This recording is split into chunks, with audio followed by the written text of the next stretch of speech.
에프킬라 같은 뿌리는 살충제. 집안에 모기가 어디 숨었는지 모르니까 방 전체에 구석구석 죄다 뿌리고 모기 죽으라고 문 닫아놓고 그러지 않나요?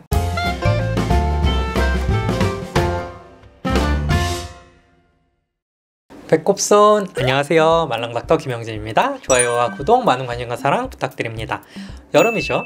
좋아합니다. 하지만 모기는 싫어요. 원래 모기 싫어하는 데다가 모기 알러지까지 있어서 여름철에 문 절대 안 열고 그냥 하루 종일 에어컨 틀고 지내고, 밖에 나갈 때도 뭐 숲이나 이런 데 갈 때는 긴팔, 긴 바지 입고 나간단 말이죠. 근데 애가 있으니까 고민이 좀 많아져요. 에어컨을 내 마음에 들게 틀자니 아이가 춥거나 건조할 것도 같고, 또 모기가 정말 드물게 집에 나타나는데 아이는 모기를 스스로 혼자 쫓아내질 못하니까. 그리고 집이 아니라 밖에 나갈 때는 또 어떻게 해요? 그래서 우리 아이는 모기로부터 어떻게 보호해주지? 하는 고민이 생겼습니다. 그래서 이 기회에 모기약을 한번 싹 정리를 해볼까 합니다. 일단 약들을 소개하기에 앞서 물리적인 차단이 일단 최고입니다. 예를 들면 모기장 같은 거요, 아니면 이런 거. 그걸 모르는 건 아니지만 현실적으로는 모기장을 쓰지 못하는 상황이 생길 수도 있고, 또 번거로워서 잘 안 쓰게 될 수도 있고요. 밖에 나갈 때가 또 문제가 되기도 하고요. 우선은 에프킬라 같은 뿌리는 살충제. 성분표를 보면 시스트란스 프랄레트린, 디페노트린, 프탈트린 이런 것들이 있습니다. 쉽게 말해 독성이 있는 살충제죠. 사람한테도 유해할 수 있는 성분들이에요. 그래서 주의사항에 먹지 말고, 사람한테 쓰지 말고, 이상하면 의사랑 상담해보고 그런 것들이 있죠. 벌레를 향해서만 분사해야 하고 환기가 필요합니다. 식약처에서는 10초간 분사 시 30분간 환기하라고 합니다. 실제로는 지키지 못하는 경우가 많이 있기는 하죠. 그래도 주의해서 나쁠 건 없겠습니다. 실제로는 집안에 모기가 어디 숨었는지 모르니까 방 전체에 구석구석 죄다 뿌리고 모기 죽으라고 문 닫아놓고 그러지 않나요? 아무튼 환기가 가능한 곳이라면 사용해도 괜찮지만 밀폐가 되어 있는 아이 방이라면 사용하지 않는 것이 좋겠습니다. 그리고 아이 방에 뿌렸다면 충분한 환기가 된 후에 아이가 방에 들어가는 것이 좋겠지요.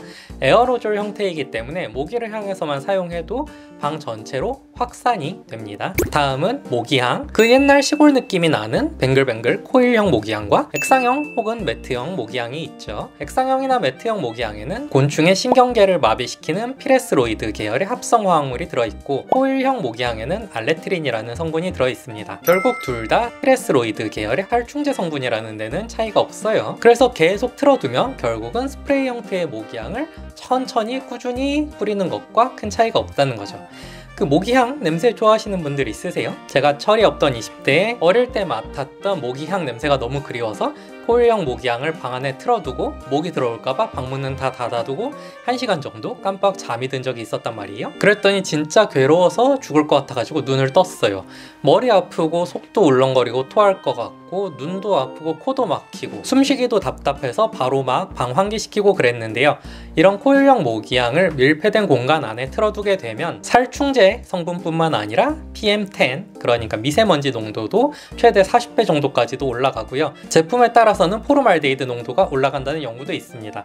그래서 공기청정기 틀어두면은 엄청 돌아갈 거예요. 그래서 주의사항은 밀폐된 공간에서 사용하지 않는 건데, 솔직히 말해서 저는 문 열고 쓴 적은 한 번도 없는 것 같아요. 모기가 무서워서요.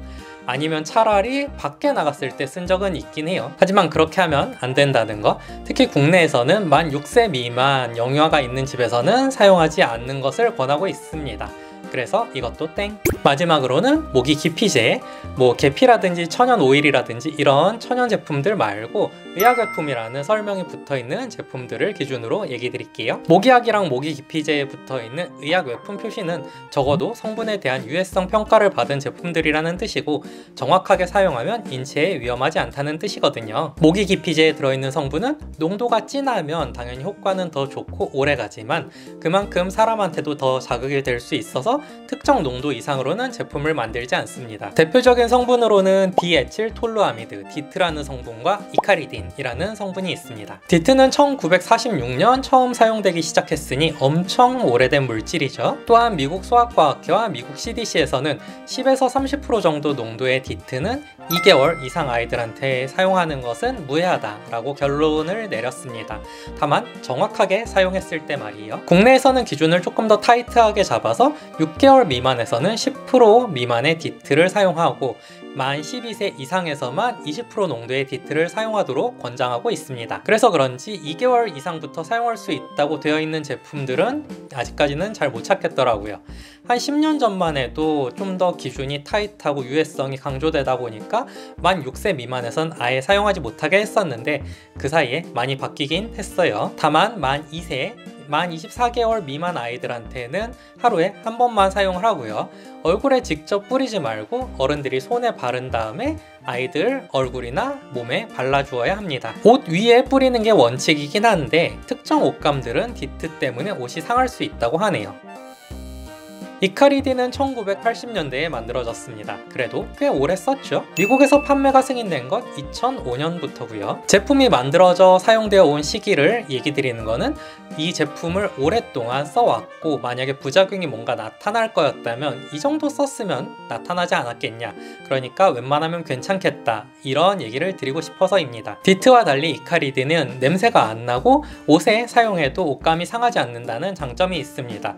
5에서 10% 정도 농도가 디트 10% 정도 농도와 비슷하게 한두 시간 정도 효과가 지속되고 20%짜리는 디트 20%짜리랑 똑같이 한 4시간에서 5시간 정도 효과가 지속이 됩니다. 미국 EPA에서는 이카리딘 역시 정확한 방법으로 사용하게 될 경우에는 인체에 특별히 해로운 게 나타나진 않는다 라고 밝히고 있습니다. 다만 디트와 이카리딘 모두 농도가 높아지면 당연히 모기를 쫓는 효과는 높아지지만 그만큼 사람한테도 독성이 나타날 수 있으니까 정확한 방법으로 사용하시고 제품에 써있는 연령을 꼭 확인하시고 사용하세요. 파워, 강력한, 4-5시간 효과 지속 이런 설명들이 붙어있는 제품들은 농도가 좀 높은 제품들이라 어린아이들한테 사용하기에는 적절하지 않을 수 있겠습니다. 오늘 제가 준비한 영상은 여기까지. 도움이 되셨길 바라며 다음에 다시 만나요. 감사합니다.